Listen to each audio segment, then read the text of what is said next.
સુપ્રભાત વિદ્યાર્થી મિત્રો, હું ઉર્મી દેસાઈ સારસ્વત વિદ્યાલય રાતા વાપી તરફથી. મિત્રો, આપણે ધોરણ 11 જીવ વિજ્ઞાનમાં 7 જેટલા પ્રકરણ પૂરા કર્યા છે. હવે આપણે શરૂઆત કરી રહ્યા છીએ એકમ 3, જેમાં સૌથી પહેલું પ્રકરણ છે પ્રકરણ નંબર 8, કોષ જીવનનો એકમ. આ પ્રકરણની અંદર આપણે કોષ વિશે ભણવાના છે. તમે અત્યાર સુધીમાં કોષ વિશે ઘણી માહિતી મેળવીને આવ્યા જ છો કે કોષ શું છે. તો એક નાના બોક્સ જેવી ખાના જેવી રચના છે. એની પાસે કોષ કેન્દ્ર આવેલું હોય, ઘણી બધી અંગિકાઓ આવેલી હોય અને દરેક સજીવ એ કોષોનો બનેલો છે. દરેક સજીવની અંદર કોષ એ એનો રચનાત્મક અને ક્રિયાત્મક એકમ છે. ધોરણ 9ની અંદર તમે કોષ વિશે ઘણી બધી માહિતી ભણીને આવ્યા છો. તો આપણે એ જ કોષ વિશે ધોરણ 11માં પણ થોડી વિસ્તૃત માહિતીનો અભ્યાસ કરવાના છીએ કે કોષોની અંદર કઈ કઈ અંગિકાઓ છે અને કેવી રીતે કોષોની સંખ્યાના આધારે એના કોષ કેન્દ્રની રચનાના આધારે આદિકોષ કેન્દ્રીય અને સુકોષ કેન્દ્રીય બે પ્રકારના સજીવો જોવા મળે છે. તો ચાલો આપણે શરૂઆત કરીએ પ્રકરણ 8ની. સૌથી પહેલાં આપણે જોઈએ પ્રસ્તાવના. તો કે જ્યારે તમે તમારી આજુબાજુ જુઓ છો ત્યારે તમને સજીવ અને નિર્જીવ બંને દેખાય છે અને ત્યારે તમે ચોક્કસ આશ્ચર્ય પામો છો અને પૂછતા હશો કે એવું તો શું છે જેથી સજીવ જીવંત કહેવાય અને નિર્જીવ જીવંત નથી હોઈ શકતા. તમે ધોરણ 11માં આવ્યા ત્યાં સુધી તમે આ ભણીને આવ્યા છો કે સજીવને કેમ જીવંત કહેવાય અને નિર્જીવ કેમ જીવંત નથી હોઈ શકતા. તમને ખબર છે કે સજીવની અંદર કોષો આવેલા છે, જ્યારે નિર્જીવની અંદર પણ કોષો તો આવેલા હોય, પણ કેવા હોઈ શકે? તો તે મૃત હોઈ શકે. આ જિજ્ઞાસાનો જવાબ તો માત્ર એક જ હોઈ શકે કે બધા જ જીવંત સજીવોમાં જીવનના આધારભૂત એકમ કોષોની હાજરી. કોઈપણ સજીવને તમે જીવંત ક્યારે ગણી શકો? તો કે એની અંદર જ્યારે બધા આધારભૂત એકમ એટલે કે કોષોની હાજરી હોય ત્યારે જ.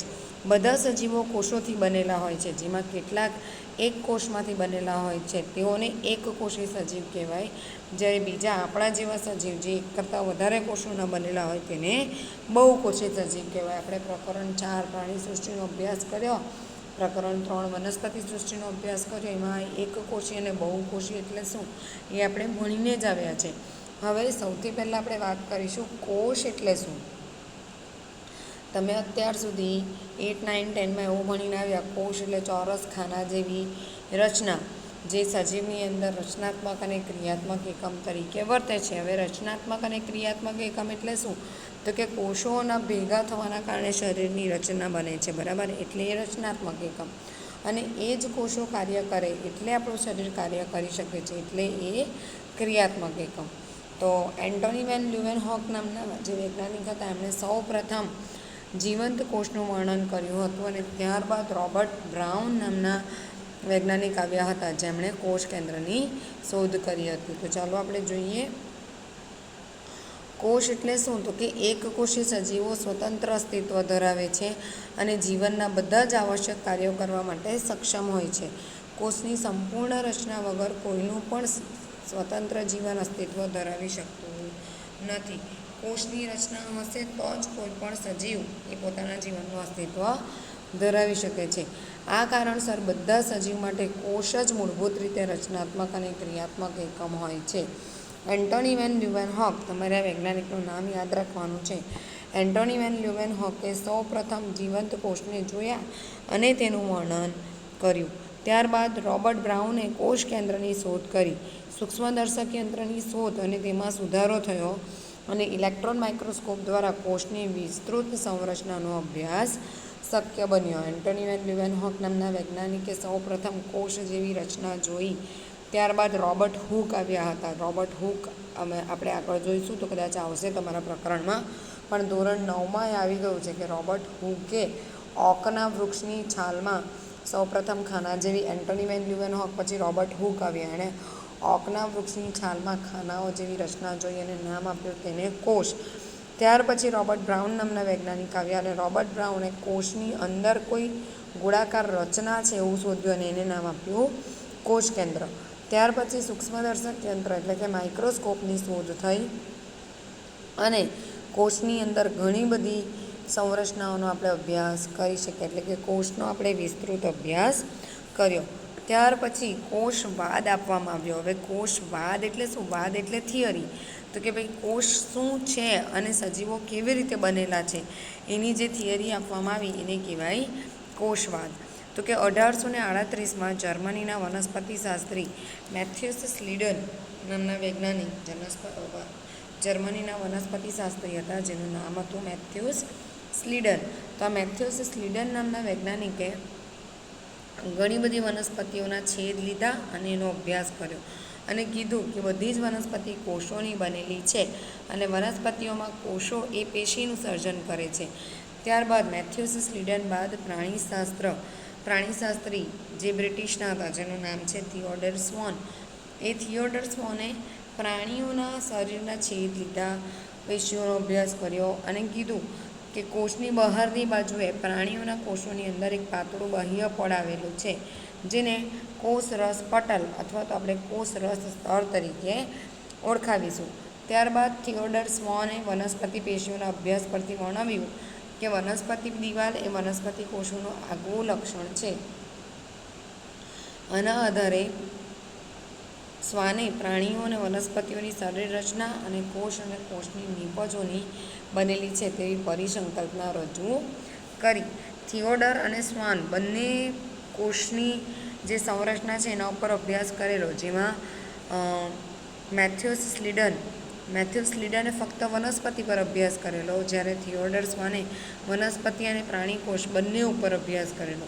અને એમણે જણાવ્યું બંને વચ્ચેનો તફાવત કે ભાઈ પ્રાણી કોષ હોય તો પ્રાણી કોષ પાસે કોષરસ પટલ છે, જ્યારે વનસ્પતિ કોષ પાસે કોષરસ પટલ અને કોષ દિવાલ બંને જ છે. ત્યાર પછી સ્લીડન અને સ્વોને સંયુક્ત રીતે કોષવાદ આપ્યો. સ્લીડન અને સ્વોન બંને પ્રાણી અને વનસ્પતિ કોષો વિશે અભ્યાસ કર્યો એટલે બંને સાથે ભેગા મળીને થિયરી રજૂ કરી જેનું નામ છે કોષવાદ. પરંતુ આ કોષવાદના સિદ્ધાંતમાં નવા કોષોનું સર્જન કેવી રીતે થાય તે લોકો સમજાવી શક્યા નહીં. એમણે કીધું કે ભાઈ દરેક સજીવની અંદર કોષ એનો રચનાત્મક અને ક્રિયાત્મક એકમ છે. અને બીજું સેન્ટેન્સ એવું કીધું કે દરેક સજીવ એ કોષ અને કોષની નિપજોના બનેલા છે, પણ નવા આવતા કોષ ક્યાંથી આવે છે તે થિયોડર સ્વોન અને મેથ્યુસ સ્લીડન સમજાવી શક્યા નહીં. એટલે ત્યારબાદ 1855માં રુડોલ્ફ વિર્શો નામના વૈજ્ઞાનિક આવ્યા અને એમણે સમજાવ્યું કે નવા કોષોનું સર્જન પૂર્વ અસ્તિત્વ ધરાવતા કોષોમાંથી જ થાય છે. અને ફરી પાછો કોષવાદની અંદર સુધારો કરવામાં આવ્યો. તમને 2 જ સેન્ટેન્સ આપેલા છે પણ એકચ્યુઅલી કોષવાદમાં 3 વાક્યો આવે. સૌથી પહેલું તો કે દરેક સજીવની અંદર કોષ એનો રચનાત્મક અને ક્રિયાત્મક એકમ છે. બીજું સેન્ટેન્સ બધા જ સજીવો કોષ અને કોષની નિપજના બનેલા છે. અને ત્રીજું સેન્ટેન્સ બધા જ કોષોનું સર્જન પૂર્વ અસ્તિત્વ ધરાવતા કોષોમાંથી થાય છે. તો આ રીતે કોષવાદ રજૂ કરવામાં આવ્યો. ત્યારબાદ કોષવાદ રજૂ થયા બાદ કોષનું વિહંગાવલોકન એટલે તમે કોઈ કોષને જો તેનું વિહંગાવલોકન એટલે ઓવરવ્યૂ, ઉપર છેલ્લો તમે કોષને કેવી રીતે વર્ણવશો. તો વનસ્પતિ કોષ હોય કે પ્રાણી કોષ હોય કે બેક્ટેરિયા હોય, આદિકોષ કેન્દ્રીય કોષ હોય, તમે કોઈ પણ કોષને જો તો એનું ઉપર છેલ્લું વર્ણન એટલે કે એનું વિહંગાવલોકન કઈ રીતે આપશો. તો ફરી પાછું ધોરણ 9 અને 10ની અંદર આ સામાન્ય વાત આવે છે કે તમારે કોષને જોવો હોય તો તમે ડુંગળીના છાલના કોષો અથવા તો આપણી ગાલના કોષો, ચીક સેલ્સ, મનુષ્યના ગાલના કોષોને માઇક્રોસ્કોપમાં એકદમ સરળ રીતે જોઈ શકો છો. તો તમે જ્યારે ડુંગળીની છાલના કોષ કે મનુષ્યના ગાલના કોષ માઇક્રોસ્કોપની અંદર જોવો છો ત્યારે તમને શું દેખાય? તો કે એની અંદર કોષ કેન્દ્ર દેખાય.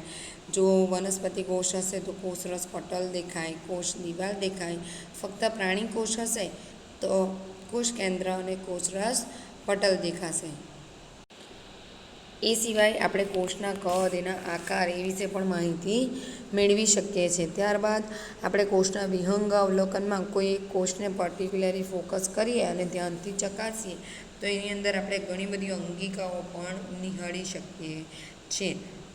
તો ચાલો આપણે જોઈએ ટેક્સ્ટબુક પ્રમાણે કોષનું વિહંગાવલોકન કે તમે કોઈ કોષને માઇક્રોસ્કોપમાં જુઓ તો તમે એની અંદર કયા કયા ભાગો જોઈ શકો છો. તમે ડુંગળીની છાલ અથવા મનુષ્યના ગાલના કોષોને સૂક્ષ્મદર્શક યંત્રમાં જોયા હશે. જો ના જોયા હોય તો વાંધો નહીં, આપણે ધોરણ 11માં પ્રેક્ટિકલ કરીશું જ. ચાલો તેની સંરચનાનું સ્મરણ કરીએ.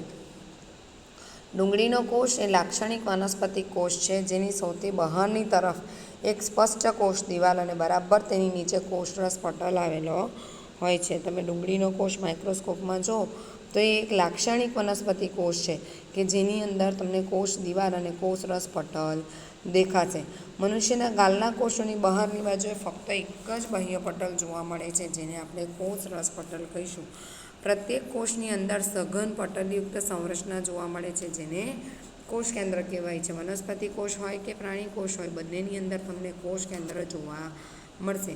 હવે કોષ કેન્દ્રની અંદર શું હોય તો કે રંગસૂત્રો હોય. હવે આ રંગસૂત્રો તમને માઇક્રોસ્કોપમાં જોવા મળતા નથી. હા, તમે વિશિષ્ટ પ્રકારનું સ્ટેનિંગ કરો, એને અભિરંજિત કરો તો તમે એને થોડા ઘણા પ્રમાણમાં જોઈ શકો છો. તો કે કોષ કેન્દ્રમાં રંગસૂત્રો આવેલા છે અને રંગસૂત્રોના બંધારણમાં આનુવંશિક દ્રવ્ય DNA આવેલું હોય છે. જે કોષમાં પટલયુક્ત કોષ કેન્દ્ર આવેલું હોય છે તેને યુકેરિયોટિક કોષ, અને જે કોષમાં પટલ વિહીન કોષ કેન્દ્ર આવેલું હોય તેને પ્રોકેરિયોટિક કોષ એટલે કે સુકોષ કેન્દ્રી અને આદિકોષ કેન્દ્રી કોષ કહેવાય છે. એટલે શું હું અહીંયા ડ્રો કરું છું કે આ એક કોષ છે, ઉદાહરણ તરીકે મનુષ્યના ગાલના કોષ છે, તો એની અંદર તમને આવું ગોળ કોષ કેન્દ્ર દેખાશે.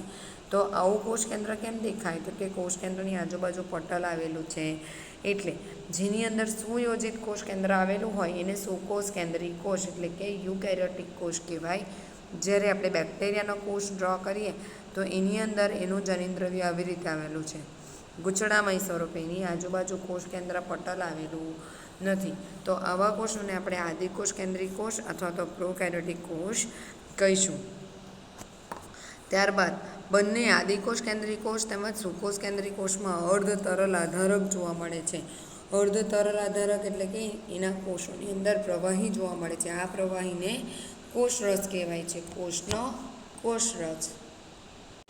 અને કોષરસ એ કોષનું કદ રોકે છે. બંને વનસ્પતિ અને પ્રાણી કોષોમાં કોષીય પ્રક્રિયા કરવા માટેનું મુખ્ય સ્થાન કોષરસ છે. વનસ્પતિ કોષ હોય કે પ્રાણી કોષ હોય, બંને કોષની અંદર જેટલી પ્રક્રિયાઓ ચાલે છે એ બધી કોષરસની અંદર ચાલે છે. અને કોષરસ એ કોષને જીવંત સ્થિતિમાં રાખવા માટે જરૂરી વિવિધ રાસાયણિક પ્રક્રિયાઓ પણ એની અંદર થવા દે છે. એટલે આપણે જો કોષ જોઈએ તો આપણને કઈ કઈ રચના દેખાઈ તો કે કોષ દિવાલ દેખાઈ, કોષરસ પટલ દેખાયું, કોષ કેન્દ્ર દેખાયું અને કોષ રસ દેખાયો. બરાબર. હવે સુકોષ કેન્દ્રી કોષમાં કોષ કેન્દ્ર પટલ, કોષ કેન્દ્ર ઉપરાંત સુકોષ કેન્દ્રી કોષ એટલે કે આપણા કોષોની અંદર કોષ કેન્દ્ર ઉપરાંત આપણને પટલમય અંગિકાઓ, પટલમય રચનાઓ પણ જોવા મળે છે, જેને અંગિકાઓ કહેવાય છે. જેવી કે અંતઃકોષરસ જાળ, ગોલ્ગી કાય, લાઇસોઝોમ, કણાભસૂત્ર, સૂક્ષ્મકાય અને રસધાની. આદિકોષ કેન્દ્રીય કોષમાં આવી પટલમય અંગિકાનો અભાવ હોય છે. આપણે સુકોષ કેન્દ્રી સજીવો છે એટલે આપણી અંદર આ બધી પટલમય અંગિકા આવેલી છે, જ્યારે આદિકોષ કેન્દ્રી કોષ એટલે કે બેક્ટેરિયાની અંદર આવી બધી પટલમય અંગિકાઓ આવેલી નથી. ત્યાર પછી રિબોઝોમ્સ એ પટલ વિહીન અંગિકાઓ છે. એટલે રિબોઝોમ્સ આપણને આદિકોષ કેન્દ્રી કોષની અંદર જોવા મળે છે. રિબોઝોમ્સ એ સુકોષ કેન્દ્રી કોષ અને આદિકોષ કેન્દ્રી કોષ બંનેની અંદર હાજર છે. કોષમાં એવું નથી કે રિબોઝોમ્સ માત્ર કોષરસમાં જ જોવા મળે. કોઈ પણ કોષ હોય એ આદિકોષ કેન્દ્રી હોય કે સુકોષ કેન્દ્રી હોય, રિબોઝોમ્સ ફક્ત કોષરસમાં જ હાજર હોય એવું જરૂરી નથી. તે હરિતકણ અને કણાભસૂત્રમાં પણ અને કણિકામય અંતઃકોષરસ જાળ ઉપર પણ જોવા મળે છે. હરિતકણ પ્રકાશ સંશ્લેષણ માટે જરૂરી, કણાભસૂત્ર કોષનું શક્તિગર અને અંતઃકોષરસ જાળ, આ બધા શબ્દો તમે સાંભળીને જ આવ્યા છે. તો કે રિબોઝોમ્સ એ કોષરસની અંદર તો હાજર હોય પણ સાથે સાથે આ બધી અંગિકાઓની સાથે પણ જોડાયેલા છે. ત્યારબાદ પ્રાણી કોષમાં પટલવિહીન અંગિકા આવેલી હોય અને તેનું નામ છે તારાકેન્દ્ર. તારાકેન્દ્ર એ કોષ વિભાજનમાં મદદરૂપ થાય છે. આપણે તમારું પ્રકરણ 10 ભણીશું ત્યારે તમે તારાકેન્દ્રને વધારે સારી રીતે સમજી શકશો કે શું કાર્ય કરે છે. તો આપણે જો પ્રાણી કોષ અને સુકોષ કેન્દ્રી કોષ અને આદિકોષ કેન્દ્રી કોષને સરખાવીએ તો શું તફાવત જોવા મળે તો કે સુકોષ કેન્દ્રી કોષમાં બધી જ પટલમય અંગિકા આવેલી, જ્યારે આદિકોષ કેન્દ્રી કોષમાં પટલમય અંગિકા આવેલી નથી. હવે સુકોષ કેન્દ્રી કોષ અને આદિકોષ કેન્દ્રી કોષની સમાનતા શું? તો કે બંનેની અંદર પટલવિહીન અંગિકા જેનું નામ છે રિબોઝોમ એ આવેલા છે. રિબોઝોમ બંનેના કોષરસમાં તો આવેલા જ, પણ સુકોષ કેન્દ્રી કોષની અંદર એ હરિતકણ, રિબોઝોમ અને અંતઃકોષરસ ઝાડ સાથે પણ સંકળાયેલા. સુકોષ કેન્દ્રી કોષ બે પ્રકારના છે, વનસ્પતિ કોષ અને પ્રાણી કોષ. જો વનસ્પતિ કોષ અને પ્રાણી કોષને આપણે સરખાવીએ તો વનસ્પતિ કોષમાં તારા કેન્દ્ર આવેલું નથી, જ્યારે પ્રાણી કોષની અંદર તારા કેન્દ્ર આવેલું છે. હવે કોષો કદ, આકાર અને કાર્યની દ્રષ્ટિએ જુદા પડે છે. તમે જેટલા કોષો જોશો આ બધા કોષો કયું કાર્ય કરે છે, એનો આકાર કયો છે અને એનો કદ કયો છે, એના આધારે તેઓ એકબીજાથી જુદા પડે છે. હવે જે આખો પેરેગ્રાફ છે તમારે યાદ રાખવાનો છે 1 માર્ક્સના ક્વેશ્ચન માટે. ઉદાહરણ તરીકે સૌથી નાનો કોષ માઇકોપ્લાઝમા છે. તમારી ટેક્સ્ટબુકમાંની આકૃતિ પણ આપેલી છે, મેં અહીંયા લીધી છે, આપણે જોઈશું. સૌથી નાનો કોષનું નામ માઇકોપ્લાઝમા છે, જે ફક્ત 0.3 માઇક્રોમીટર લંબાઈ ધરાવે છે, જ્યારે બેક્ટેરિયા એ 3 થી 5 માઇક્રોમીટર લંબાઈ ધરાવે છે. સૌથી મોટો અલ્ગીકૃત કોષ એ શાહમૃગનો અંડકોષ છે. શાહમૃગ જે ઈંડા મૂકે એ સૌથી મોટો કોષ છે, અંડકોષ. બહુકોષી સજીવોમાં મનુષ્યના રક્તકણ એટલે કે આપણી અંદર આવેલા આરબીસી રક્તકણ એ 7.0 માઇક્રોમીટર વ્યાસ ધરાવે છે. ચેતાકોષ એ સૌથી લાંબો કોષ છે. આપણા શરીરની અંદર ચેતાકોષ એ સૌથી લાંબો કોષ છે.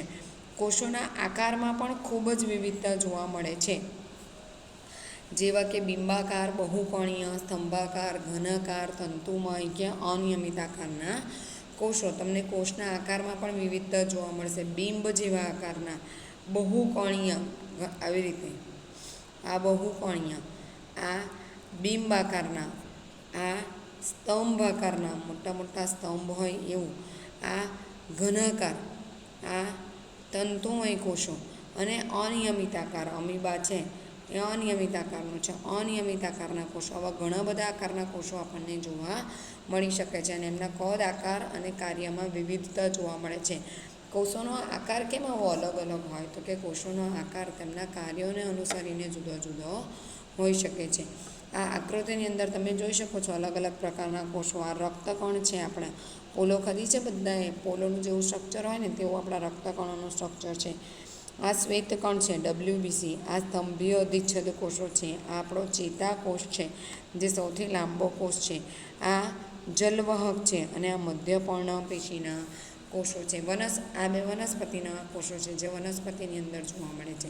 એટલે કે પ્રાણીની વાત કરીએ કે વનસ્પતિની વાત કરીએ, બંનેની અંદર અલગ અલગ પ્રકારના કદ, આકાર અને કાર્યની દ્રષ્ટિએ જુદા જુદા કોષો જોવા મળે છે.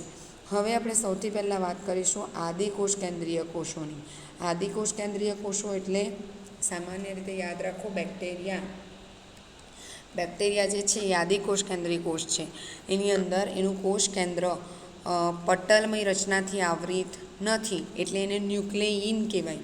આપણું કોષ કેન્દ્ર, સુકોષ કેન્દ્રીનું કોષ કેન્દ્ર શું કહેવાય? ન્યુક્લિયસ. જ્યારે આદિકોષ કેન્દ્રી કોષનું કોષ કેન્દ્ર ન્યુક્લિયોઇડ કહેવાય છે.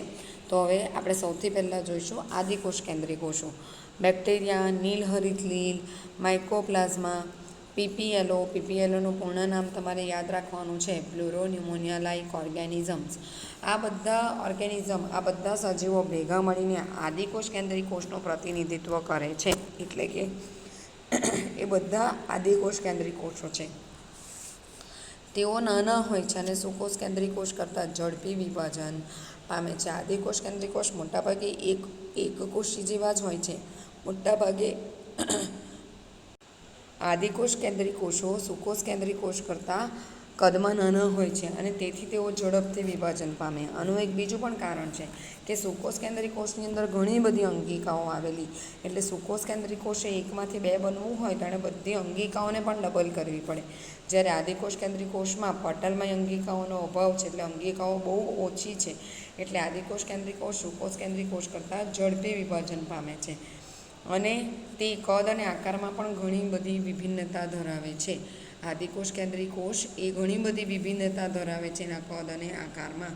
એક કોષ કેન્દ્રી અથવા તો એક કોષી કોષો જ છે, છતાં પણ દરેક કોષ એકબીજાથી જુદો છે. બેક્ટેરિયાના મુખ્ય 4 પ્રકાર છે, જેમાં બેસિલસ એટલે કે દંડાણુ, કોકસ એટલે કે ગોનાણુ, વિબ્રિયો અને સ્પાઇરિલિયમ આકાર ના જોવા મળે છે. બેસિલસ એટલે દંડાણુ એટલે કે આવી રીતે આવા બેક્ટેરિયા એકકોષી જોવા મળે છે. ગોલાણુ એટલે આવા, આ ગોલાણુ છે, આવા ગોળ ગોળ ગોળ જોવા મળે. વિબ્રિયો એટલે કે કોમા શેપ આવા, આ બધા એકકોષી સજીવો છે. સ્પાઇરિલિયમ એટલે આવા સ્પાઇરલ જેવા. આ 4 પ્રકારના બેક્ટેરિયા તમને સામાન્ય રીતે જોવા મળે છે.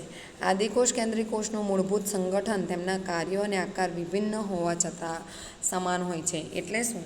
તો કે આદિકોષ કેન્દ્રીય કોષ તમને ઘણા બધા પ્રકારના જોવા મળે. આપણે 4 પ્રકારના બેક્ટેરિયા જોયા ને, પણ બધાનું જે મેઇન બેઝિક સ્ટ્રક્ચર હોય એ તો સરખું જ હોય. આકાર ભલે બધાનો જુદો, પણ એની રચના બધાની એક સરખી. બધા જ આદિકોષ કેન્દ્રીય કોષમાં કોષરસ પટલની ફરતે કોષ દિવાલ આવેલી છે. તમે દંડાણુ લો, ગોલાણુ લો, કોમા વિબ્રિયો શેપ લો કે સ્પાઇરિલિયમ શેપ લો, બધા જ 4 પ્રકાર પાસે આવી રીતે હું દંડાણુને ડ્રો કરું છું. અહીંયા કોષરસ પટલ આવેલું, કોષરસ પટલની બહારની બાજુએ કોષ દિવાલ આવેલી. આ 4 પ્રકારના બેક્ટેરિયાની અંદર, એમની અંદર આનુવંશિક દ્રવ્ય મુખ્યત્વે અનાવૃત એટલે કે કોષ કેન્દ્ર પટલથી આવૃત હોતું નથી. આ કોષરસ પટલ, આ કોષ દિવાલ અને એનું જનીન દ્રવ્ય આવી રીતે હોય ગૂંચળામય સ્વરૂપે. એની આજુબાજુ કોઈ પટલ આવેલું નથી. ઘણા બધા બેક્ટેરિયામાં આનુવંશિક દ્રવ્ય ડીએનએ ઉપરાંત એકલ રંગસૂત્ર એટલે કે વલયાકાર ડીએનએ પણ જોવા મળે છે, જેને પ્લાઝમિડ કહેવાય. આ બેક્ટેરિયા છે, બેક્ટેરિયાની અંદર કોષ દિવાલ, કોષરસ સ્તર અને આ ડીએનએ આવેલું. આ ડીએનએ સિવાય આવી રીતે રાઉન્ડ વલયાકાર ડીએનએ આવેલું, જેને પ્લાઝમિડ કહેવાય. શું કહેવાય? પ્લાઝમિડ. આ પ્લાઝમિડ ડીએનએ બેક્ટેરિયાના કેટલાક વિશિષ્ટ બાહ્ય સ્વરૂપીય લક્ષણોનું નિર્દેશન કરે છે. આવું એક લક્ષણ એટલે પ્રતિજૈવિક દ્રવ્ય સામે પ્રતિરોધ હોવો. પ્રતિજૈવિક દ્રવ્ય એટલે કે એન્ટીબાયોટિક.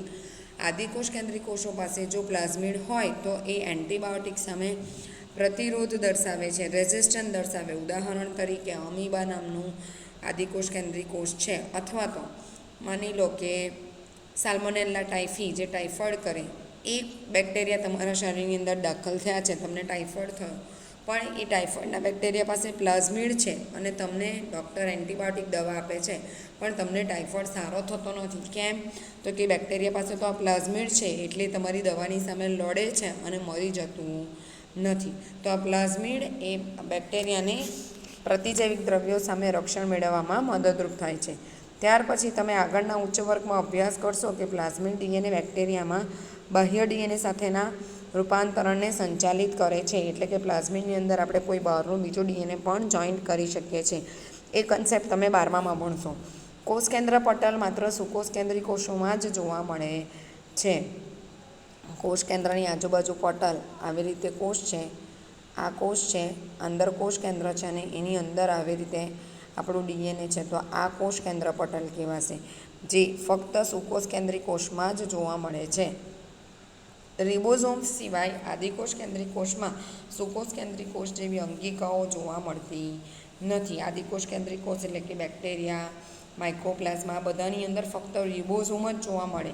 આપણી અંદર કણપસૂત્ર, ગોલ્ગી કાય, લાઇસોઝોમ, અંતઃ કોષરસ જાળ આવી બધી અંગિકાઓ છે, એ આદિકોષ કેન્દ્રીય કોષમાં જોવા મળતી નથી. ત્યારબાદ આદિકોષ કેન્દ્રીય કોષની અંદર કોષરસ પટલમાંથી વિભાજિત થયેલી વિશિષ્ટ રચના જોવા મળે છે, જેને મેસોઝોમ કહેવાય. મેસોઝોમ એટલે શું? આ આદિકોષ કેન્દ્રીય કોષની કોષ દિવાલ છે, આ એનો કોષરસ પટલ છે. તો કોષરસ પટલમાંથી જ આવી એક રચના બને, આ રચનાને કહેવાય મેસોઝોમ. અને આ મેસોઝોમ આદિકોષ કેન્દ્રીય કોષમાં જ જોવા મળે, સુકોષ કેન્દ્રીય કોષમાં જોવા મળતું નથી. મેસોઝોમ એ કોષરસ પટલનું આવશ્યક અંતર્વલન છે. અંતર્વલન એટલે અંદરની બાજુએ રચના બનાવે છે. અહીંયા આ આકૃતિ છે સુકોષ કેન્દ્રીય કોષની અને આદિકોષ કેન્દ્રીય કોષની. તમે સુકોષ કેન્દ્રીય કોષની રચના જોઈ શકો છો. આ બધા કણભસૂત્ર છે, કોષ કેન્દ્ર છે, અંતઃ કોષરસ જાળ છે, ગોલ્ગી કોમ્પ્લેક્સ છે, આ કાળા કાળા જે ટપકા છે રિબોઝોમ્સ છે, અને આજુબાજુ લાઇસોઝોમ છે. એવું તમને આદિકોષ કેન્દ્રીય કોષની અંદર કંઈ જોવા મળતું નથી. ત્યારબાદ હવે આગળ છે કોષીય આવરણ અને તેનું રૂપાંતરણ. આદિકોષ કેન્દ્રીય કોષની અંદર એની પાસે તો અંગિકાઓ જ નથી, એની પાસે એનું કોષ કેન્દ્ર સુવિકસિત નથી, એટલે કે એનું જે જનીનદ્રવ્ય છે ગૂંચળા સ્વરૂપ છે. એ સિવાય એની પાસે કોષ રસ છે. કોષ રસની અંદર ફક્ત રિબોઝોમ આવેલા. તો એનું મુખ્ય અંગ કયું? તો કે એનું કોષરસ પટલ અને એની કોષ દિવાલ. તો આદિકોષ કેન્દ્રીય કોષની અંદર એનું કોષરસ પટલ અને કોષ દિવાલને સાથે આપણે કોષીય આવરણ એવું કહીશું. અને આ કોષીય આવરણ અલગ અલગ સ્વરૂપે પોતાનું રૂપાંતરણ દર્શાવે છે. અલગ અલગ બેક્ટેરિયા આ પોતાના કોષીય આવરણની અંદર અલગ અલગ રચનાઓ ધરાવે છે, જેના આધારે બેક્ટેરિયા આપણને રોગ કરી શકે કે ના કરી શકે એવી રીતે પણ વિભાજિત થઈ શકે છે. અને રોગ કરે તો એ કેવી રીતે આપણા શરીરની અંદર સક્ષમ રીતે રોગગ્રસ્ત સ્થિતિને જાળવી શકશે એ પણ આ કોષીય આવરણોને આધારિત છે. તો મિત્રો, આજે આપણે આ પ્રકરણની અંદર કોષ શું, કોષવાદ એટલે શું, કોષો કેવા પ્રકારના હોય, આદિકોષ કેન્દ્રીય અને સુકોષ કેન્દ્રીય કોષના સામાન્ય લક્ષણો કયા એટલે કે એનું વિહંગાવલોકન જોયું. અને ત્યારબાદ આપણે આદિકોષ કેન્દ્રીય કોષને જો સૂક્ષ્મદર્શક યંત્રની અંદર જોઈએ તો એની અંદર આપણને કઈ કઈ રચનાઓ જોવા મળે એના વિશે અભ્યાસ કર્યો. હવે આવતા વિડીયો લેક્ચરની અંદર આપણે એના જે કોષીય આવરણ છે તેનું રૂપાંતરણ કેવું છે અને એની અંદર રિબોઝોમ્સ કયા પ્રકારના આવેલા છે એ વિશે અભ્યાસ કરીશું. ત્યાં સુધી આવજો મિત્રો, વાંચતા રહેજો. જય શ્રી કૃષ્ણ.